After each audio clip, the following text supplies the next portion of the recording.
welcome to Small Town Dark Truths. I'm your host, Alexis, and it's been a little while since I've seen you. It's been 2 weeks because I have not been feeling very good this last week, and I was like, you know what? I think I'm gonna take a week off.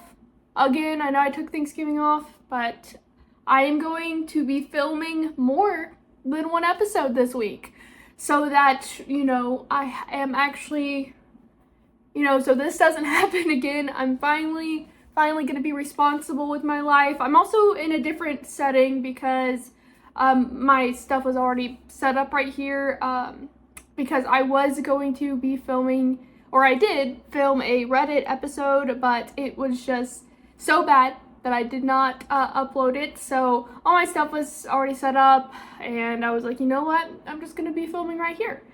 So yeah, here we are. This is episode, I don't even know. I really don't even know. My brain is still just all wonky, and this holiday season has been very stressful so far. I'm just waiting for it to be over, honestly. But we're trudging along. But yeah, so I don't know what episode it is, honestly. I really have no inkling in my mind. I'd have to do math right now. But I know that we only have one more episode after this until our debrief. So I'm super excited. We're almost done with this season. We're gonna do our debrief, and then we're gonna move on to a new town. And I am so excited. I can't believe we only have one more episode after this. It's crazy. But I'm excited to see what our next town's gonna be, and I already know what it is, so actually I'm not gonna be seeing anything, but I'm excited for y'all to see what it is. It's gonna be cool, it's gonna be interesting, and yeah. But every single season, if you are new here, every single season is based off of a different small town, and every episode in that season is a different crime that happened in that small town.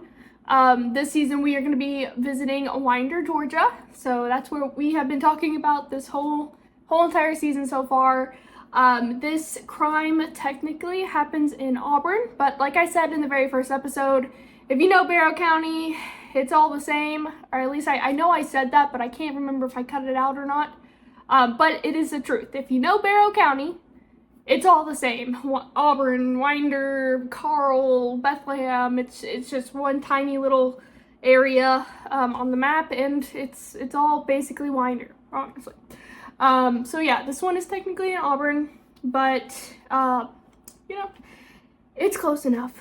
And I do want to say real quick that I do know the victim of this crime today, so it is going to definitely be hitting home with me. And if I get a little bit emotional, I get emotional every single time. I got my opinions, and I feel strong about all of these cases and all of the victims. So yeah, if I get a little bit extra emotional, that's why, but I won't be going into how I know this victim, and I won't really be going into all that, but I will be talking about it on our debrief with our special guest. So yeah, if you're interested in knowing that, just come to our debrief when it comes out. We got 2 more weeks until it is posted, unless I get lazy again and get sick and all that stuff and decide to not post. But like I said, I am posting 2 videos this week so that that won't happen. But yeah, anyway, let's just get on with the crime for today.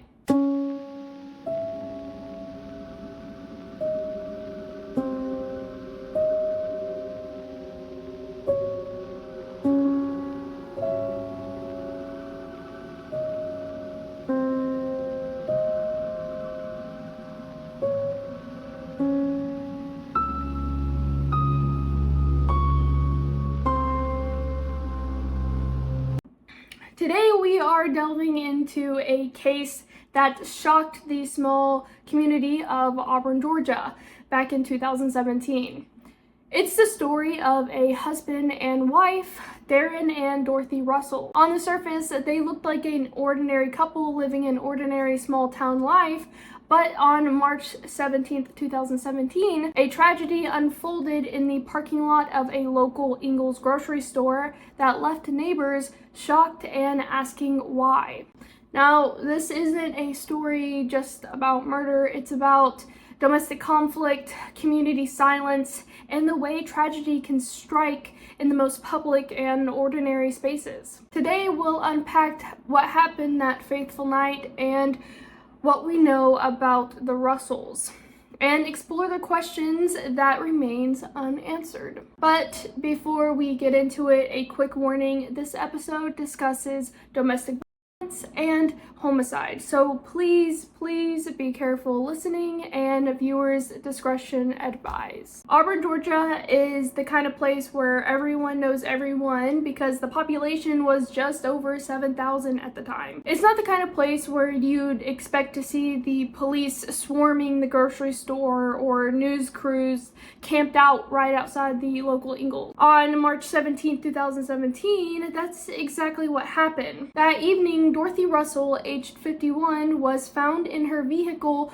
fatally shot, and the man that police say pulled the trigger was her very own husband, 50-year-old Darren Russell. Now, what's eerie about this case is not just the violence, but how public it was. A grocery store parking lot on a Friday evening, families coming and going, people loading groceries into their trunks, and then suddenly chaos. And if you've ever been to the specific Ingles that I'm talking about, the Ingles in Auburn, then you know how public it gets. So, almost everyone in Auburn goes to that Ingles because it is the closest grocery store and technically the only grocery store in Auburn. So let's walk through the day. According to police records, there had already been signs of domestic violence. Earlier that evening, officers were actually called to the Russell's house for what was described as a domestic disturbance. Details of that call have not been fully released. We don't know if it was either loud arguing, if someone had called in a fight, or if Dorothy herself asked for help. Now, what we do know is that later that night, Dorothy was sitting in her car in the Ingles parking lot, and witnesses said they heard the gunshots. When police arrived, they found her dead in the driver's seat. Meanwhile, Darren Russell had fled the scene in a Mercedes. That sparked a short manhunt, and about 45 minutes later, he was arrested and taken into custody. He was charged with 1 count of murder. I do want to say 45 minutes is not long at all, but I do want you to imagine the panic of this small town when news spread that someone was fatally shot in the grocery store parking lot. And the person that pulled the trigger is on the run. And when it is this very, very small town where Ingles is pretty much right in the middle of it, it can definitely cause people to lock their doors, call neighbors, and wonder if maybe it was a random target or if it was targeted. And, when you have that in your mind, you never know if that person might show up at your doorstep and do the same things. And it was chaos for that 45 minutes. But when word got out that it was domestic husband versus wife, the fear shifted into disbelief because that's not supposed to happen here. But sadly, it did, and it does. And it happens in every small town. I want to just have a quick side note also from my side note. I want to say that even when there isn't homicide or robberies or stuff like that in a small town, it could be a quiet, safe small town. There's usually always going to be a domestic violence case, and you see that in everything. I have a couple of friends who were cops themselves, and that is so common, and it is so sad. And it just seems like there isn't really much that's being done to prevent that. you can always be safe in your small town, but all it takes is trusting the wrong person for it to not be safe anymore. And that's not the small town's fault or where you live or the area crime rate. It's just, it just happens. And most women have experienced domestic violence or aggravated assault or any assault in general, and I just, it's sad that there's nothing being done about that. It's hard to prevent because you can't control an angry person or an evil person, and I'm gonna say it, an evil person, because I don't know. It's just, you can't control everyone. You just have to hope for the best. And I think that the world, especially law enforcement, needs to, the court in general needs to do more. There needs to be a higher punishment. And we need to start believing victims. I think that that's the biggest issue is, and yes, I will say that there is some people who do make up things. I will say that. I will say that it's less common, than it being true. I'm gonna definitely say it is less common than it being true. But those people that do make up stuff just makes it harder for victims to use their word. But I don't think that excuses the fact that we tend to ignore the actual victims, because like I said, I think it's more common that it's true than when it's not true, and I think we should do better as community, as I think law enforcement should do better. I think the court system should do better. But we have failed many people, and we continue to fail many people every single day, and it's insanely sad because this is not the first case, and definitely not going to be the last case that I have talked about in, it's not the first case in this season, and it's not going to be the last case I ever talked about, because sadly this happens. This is, I think, the third victim of domestic violence that I talked about this season, and it's one town, and that is absolutely disgusting, and it is absolutely depressing, and it needs to be talked about more, and it needs to be taken seriously, because when you see a woman who is going through this and you decide to look the other way, you are a piece of shit. Okay, you're a piece of shit. Listen to them. You don't need, you can look into someone's eyes, and that's enough proof, in my opinion. There is a look of fear, there's a look of dread, and there's a look of absolute sadness and horror. And there's that one look, and I know some people know what I'm talking about. There is a look, and that's all it takes. If I see someone with that look, you know that I'm gonna do anything in my power to help them out. And I think people need to do that. And let's also stop for a second and not just blame the people that don't believe them. Because, again, if you don't believe them, you're a piece of shit. But let's just sit here and talk about the men that actually do this. Let's talk about the I'm not religious, but let's talk about the literal devil that can live inside a man and women. Women do it too. But let's just sit there and let's just say, fuck you. Fuck you, and you deserve to be behind bars for the rest of your life, wondering when you're ever going to get out, or if you're ever going to get out, and hate your life. So, yeah, let's just, fuck you if you've ever hurt anyone, especially a woman, especially someone that you have made them feel safe and loved. So, fuck you, And that's the real issue with these cases, and that's the real issue with the world, is because there's still people outside living around doing shit and just living their life that have done this to women and that continue to do this to women. They're still out there, and they're a narcissist, and they play the role of being a normal good man or good woman too easily, and we fall for it. So fuck you, and I hope eventually karma catches up to you. That's all I gotta say. PSA. Let's move on with the case. Now, Dorothy Russell, let's talk about her for a second. She was a 51-year-old woman. Neighbors described her as quiet, kind, and the type of person who would blend into the community.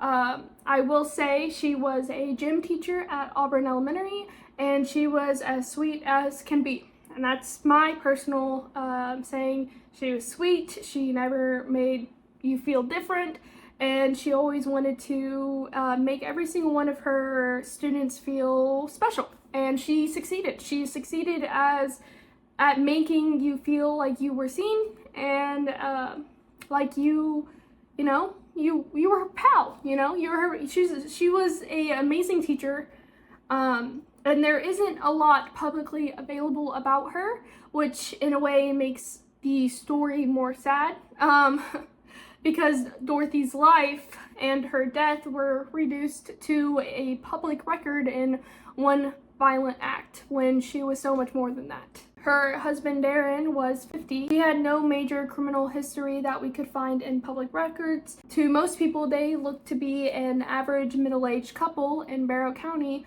but behind closed doors, something was clearly wrong. Police reports confirmed the domestic disturbance earlier that night, and we don't know what sparked it. But domestic disputes are usually the most common precursors to intimate partner homicides. In fact, statistics show that when a gun is present in a domestic violence situation, the risk of homicide increases by 500%. That's staggering.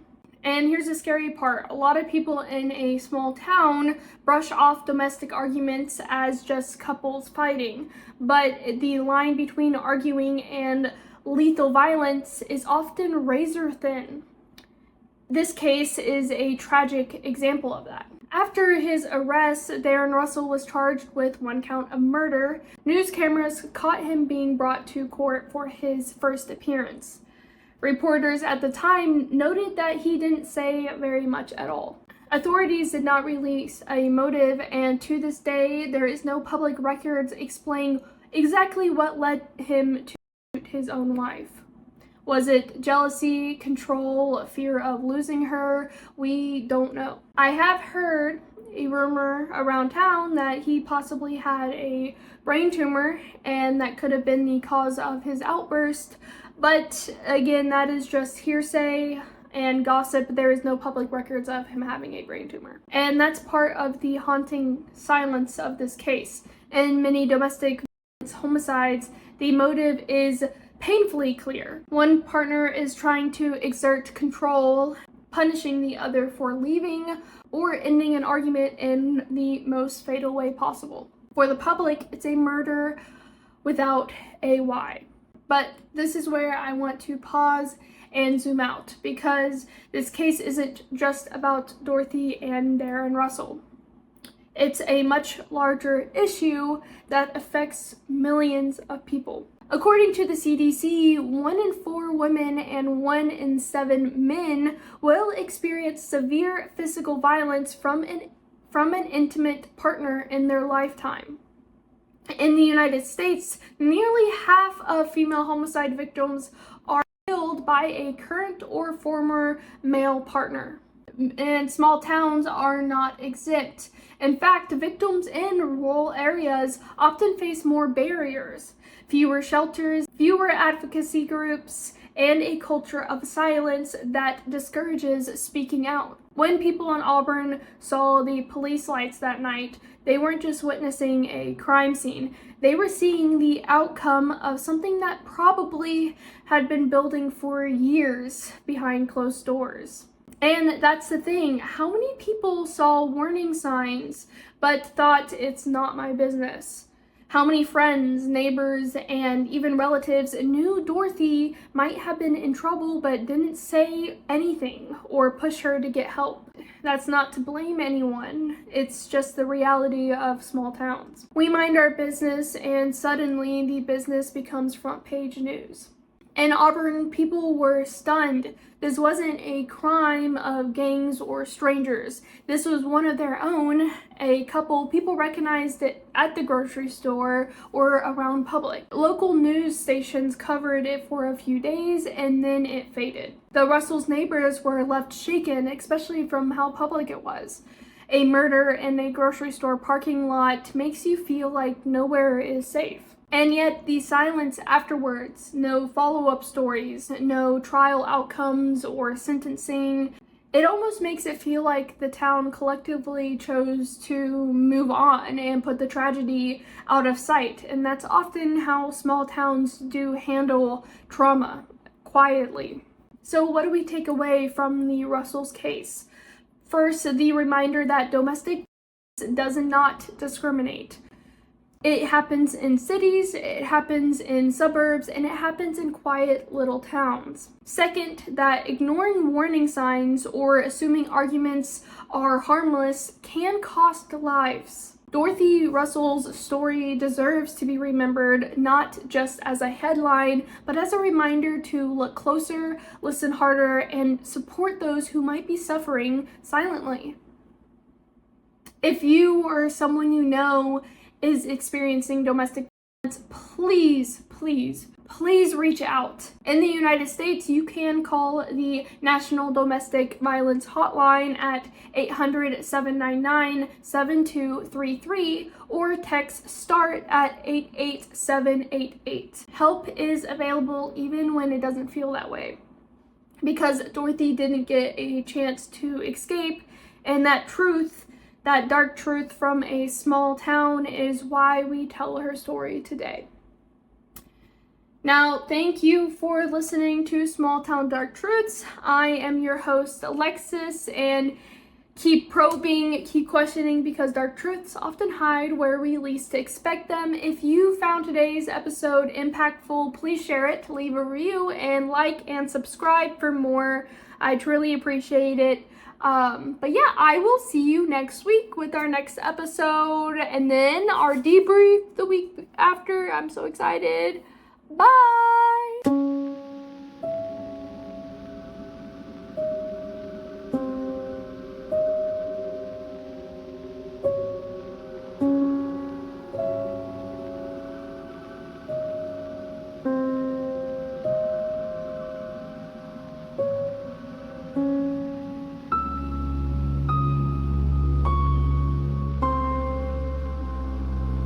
But wait. I have a special preview for the episode for next week. We are going to be talking about a mysterious mafia that has been hiding behind closed doors, hiding in Barrow County and other places for years. Are they still around? I don't know, but we will be talking about some of the craziest cases from this secret mafia that a lot of people might have heard about, but we will see. I will see you next week when we go into a deep dive over the Dixie Mafia. Bye! Stay safe.